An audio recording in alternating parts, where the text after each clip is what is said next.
E aí, pessoal, tudo bem? Nós estamos aí começando o capítulo 6 agora. O capítulo 6 vão ser limites unilaterais ou limites laterais, como queiram chamar, que foi uma técnica que foi, na verdade, existem várias técnicas para resolver esse capítulo, tá? Alguns de vocês, caso consultem um determinado livro, podem encontrar uma técnica diferente. Aqui você tem dois modelos de exercício aqui na minha apostila. Tá? Um modelo que é igual em quase todos os lugares, geralmente está associado a uma questão de que aparece módulo e você tem que aprender a reescrever o módulo. E depois tem uma técnica que é fazer o limite unilateral, o caso mais usual, né? Vamos chamar assim. E ali você tem várias formas de fazer. Eu adotei uma que eu considerei a mais fácil para o estudante brasileiro que vem do ensino médio, então ele prefere uma coisa mais assim aritmética do que uma coisa que você tenha que ficar pensando e elucubrando com uma possibilidade de erro maior. Então foram as minhas decisões. Então vamos começar o limite no lateral. Olha só. Vocês se lembram que o B é o meu produto final, era aquele 1000. O meu B aqui, por exemplo, está na altura do zero no Y, né? O meu produto final é sempre um Y, e aqui o meu B é igual a zero, até aqui, é o zero, zero, né? Mas em termos de Y é o zero. Então, o gráfico da função começa aqui, nesse ponto do eixo X e vai para lá. Ora, se esse era o meu B, lembra que eu botava um epsilon para cima e um epsilon para baixo? Não é o caso de eu botar epsilon para baixo, porque não tem função para baixo. O domínio, por exemplo, é diferente, ele vem daqui a aqui, e se isso aqui tivesse aqui, fosse uma parábola deitada, não seria função, porque para um x teria o y de cima e o y de baixo. Então, seria uma parábola deitada, onde eu só aproveitei o ramo de cima. Então, começa aqui e vai embora. Ok? E o meu b é no 0, 0, ou seja, o y tem que ser 0.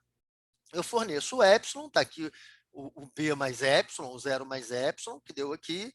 Eu acho, então, aqui seria, né? Ou seja, o x associado a esse b, que é o meu produto, o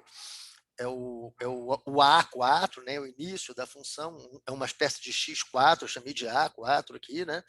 E o meu erro gera essa amplitude delta aqui, ó, que é o erro na variável formadora.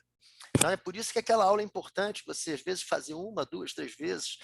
Nesse caso aqui, você só tem limite, ou seja, só vai analisar o limite à direita, porque não vai existir limite à esquerda. Ok? Só vai existir o limite lateral ou limite unilateral à direita. Então, qualquer coisa que você pegue entre o ideal e o máximo, por exemplo, esse x aqui, a variável formadora concreta, se eu jogar lá, dá um f de x dentro do intervalo permissível. Então, aqui existe uma estrutura de controle à direita, não existe um controle total, porque a gente não tem a parte de baixo. Ok? Então, são situações especiais, mas eu quero ainda assim obter informações sobre o que está acontecendo do lado direito. Então, o B é o ideal, o epsilon, a distância epsilon é essa aqui, ó, tá vendo? Com a distância a maior, eu vou pegar o máximo que eu posso brincar, que é 4 mais delta, qualquer coisa que eu pegue aqui funciona, porque a diferença entre o ideal e o real é menor do que o epsilon, ok? Está funcionando direitinho. Em termos de definição formal, eu não sei se vocês recordam de aula anterior, que lá, quando a gente analisava os dois lados, no caso de limite finito, quando o x é finito, era quase a mesma coisa. Só que aqui ó, tem um maisinho do lado do A. Antigamente era só x tendendo a A.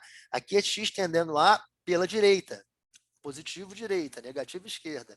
E aqui não tem módulo. Por que será que não tem módulo? Olha, essa diferença entre o que eu peguei de fato e o ideal, essa diferença, se eu souber que o x está na direita, se eu for calcular essa diferença, é x menos a. Se o x tivesse lado esquerdo, seria a menos x. É sempre o maior menos o menor, porque o erro sempre é positivo. Então, aqui é x menos a. Se fosse o x desse lado, seria a menos x. Por isso que eu usava um módulo lá, porque eu não sabia se em 10 eu cortei a maior ou cortei a menor. Aqui não, eu sei que eu cortei a maior. Então, eu posso fazer x menos a e me livrar do módulo. Por isso que aqui está sem módulo. O resto é tudo igual. Vocês podem observar. Se você tem a coisa impressa, fica mais fácil para você. Você pode colocar as duas coisas e comparar. Então, as diferenças em termos de definição formal é que aqui eu não coloquei módulo, porque eu tenho certeza que é pela direita. Quando for pela esquerda, em vez de ser x menos a, é a menos x. Tá? Isso aqui, essas definições, vocês têm que se fixar naquela aula lá, do cubo, etc., bababá, porque ali é mais fácil você enxergar tudo isso.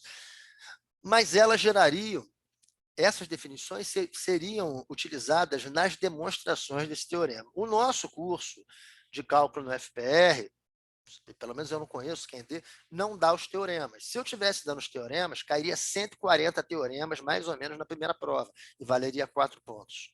Então, dos 140, cairiam 2, valendo 4 pontos, e o resto seria a mesma coisa que eu vou perguntar para vocês.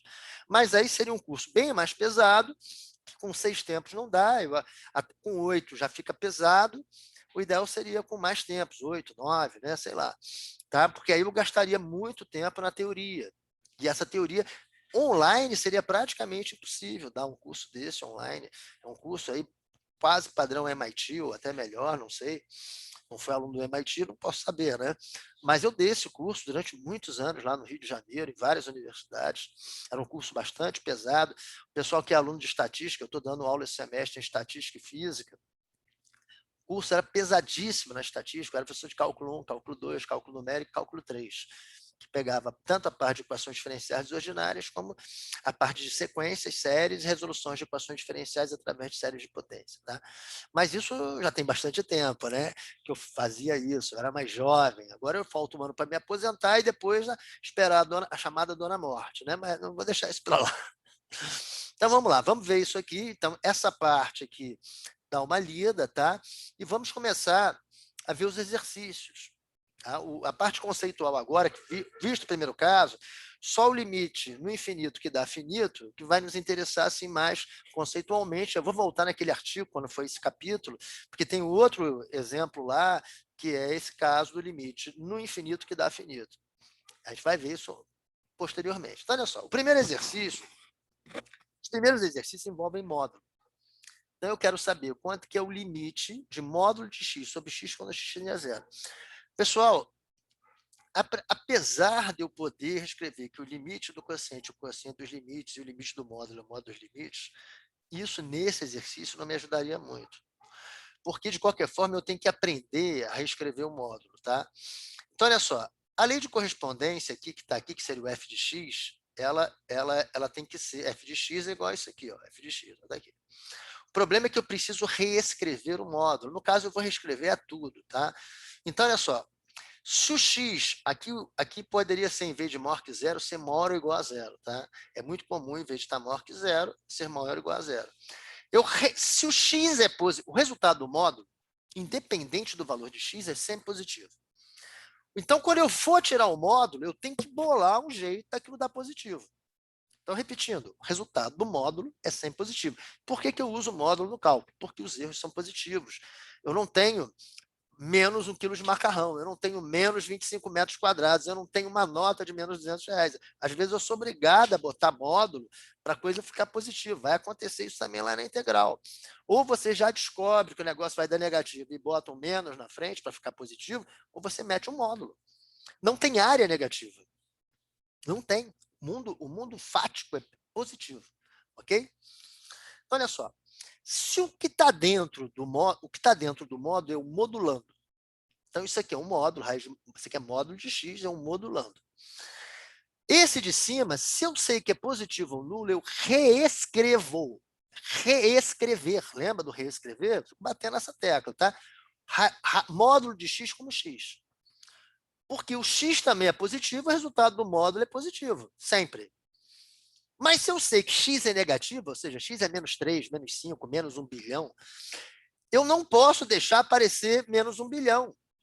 Então, se eu não tivesse, vou pegar a mãozinha aqui, se eu não tivesse, olha aqui, ó, se eu não tivesse, cadê a mãozinha? Vou pegar a mãozinha. Se eu não tivesse, botei aqui a setinha, não tem problema. Se eu escrevesse x, eu sei que x é negativo. Se o x é negativo, como é que eu iria escrever só x, o resultado do módulo seria negativo? Se x é negativo, eu tenho que reescrever o módulo de x como menos x. Olha aqui, não tem jeito. Eu vou reescrever o módulo de x, no caso, x negativo como menos x, porque o resultado tem que ser positivo. Então, esse primeiro exercício aqui ele é modelar para os demais. Eu, quando estou no quadro negro, ainda gasto mais tempo com isso. Mas isso aí é importante você conhecer como é que você reescreve o módulo, tá? Você não sabe, olha, como x tende a zero, a gente sabe que x tende a zero, ele não é zero. Ele é um número próximo e diferente de zero. Mas ele pode ser próximo positivo e pode ser próximo negativo, né? Ele pode ser 0,1, mas pode ser menos 0,1. Como eu não sei, eu vou reescrever essa lei de correspondência através de várias sentenças. Ela fica melhor compreendida desse jeito. Então, quando eu for fazer o limite, aqui é como se fosse um limite comum, só que eu vou fazer pela técnica do unilateral. Vou fazer o à direita e depois eu faço a esquerda. Quando eu fizer à direita, eu vou reescrever o f de x desse jeitinho aqui, que é x sobre x. E quando eu fizer o limite em x sobre x, vai ser, como x tende a zero, tende, mas não é, vai dar 1. Porque eu estou pegando o caso de cima, porque é à direita. E quando eu fizer à esquerda, eu vou ter que pegar esse f de x nesse formato aqui, ó. E aí vai ser menos 1, desculpe, vai ser, desculpe, como eu vou fazer menos x sobre x, x tende a zero, mas aí não é zero, é próximo de zero, eu vou cortar como x com x vai ficar menos 1. Então, você vai ver que o limite unilateral pela direita dá 1 por causa desse reescrevimento. E o limite à esquerda dá menos 1 por causa desse reescrevimento. Quando os limites unilaterais são diferentes, na verdade, não existe o limite. Ó, não existe o limite. Para que exista o limite, isso é um... Deixa eu ver se o teorema está aqui. Está aqui o teorema. Ó. O limite existirá, vai ser B, se o limite unilateral, se e somente se, o limite unilateral pela direita der B e também o limite unilateral pela esquerda der B. É o teorema 17. Tá? Os limites unilaterais são iguais, existe o limite. Se não forem iguais, não existe o limite. Então, aqui eles são diferentes. O da direita deu 1 e o da esquerda deu menos 1. Então, como você está pedindo, a resposta seria, não existe o limite. Ele está pedindo o limite, ele não está pedindo o limite unilateral. Você apenas usou a técnica do limite unilateral para resolver um caso de limite que envolveu o módulo. Vamos ver esse aqui. Opa! Esse aqui é o caso feijão com arroz. Eu já avisa que é pela esquerda.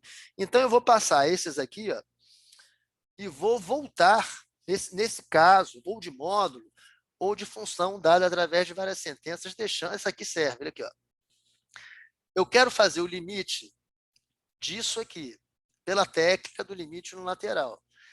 Se for maior que 3, o limite pela direita é x menos 2, e o limite pela esquerda é 1 menos x2. Então, o limite pela direita, esse aqui, ó, é x menos 2, é esse aqui. Ó. E pela esquerda, ó, abaixo de 3, ó, é 1 menos x2. Eu fazendo os dois limites e substituindo, um dá 1, outro dá menos 8. Também não vai existir o limite. Estão vendo? Esse casinho aqui são casos fáceis, deixa para depois, tá? Aqui é a mesma coisa. Eu quero fazer esse limite numa função, numa lei de correspondência dada através de várias sentenças. Se for maior que 2, é x menos 1. Maior que 2. A direita é por a expressão x menos 1. E pela esquerda, ou seja, abaixo de 2, a esquerda de 2 é 5 menos x2. Acontece que eu estou fazendo o limite x tendendo a 2. Quando eu substituo da direita por a expressão x menos 1, eu acho 1. E por mera coincidência, quando eu substituo da esquerda, que é outra expressão, que é 5 menos x2, a esquerda de 2, também deu 1, apesar das expressões serem diferentes. Nesse caso, o limite existe, porque os limites unilaterais são iguais, e aí eu digo que o limite é 1. Tá? Então, essa é a primeira técnica de resolver limite unilateral. Tá ok? Vamos interromper o vídeo aqui e vamos fazer 2 vídeos nesse capítulo, tá? Grande abraço, daqui a pouco eu volto.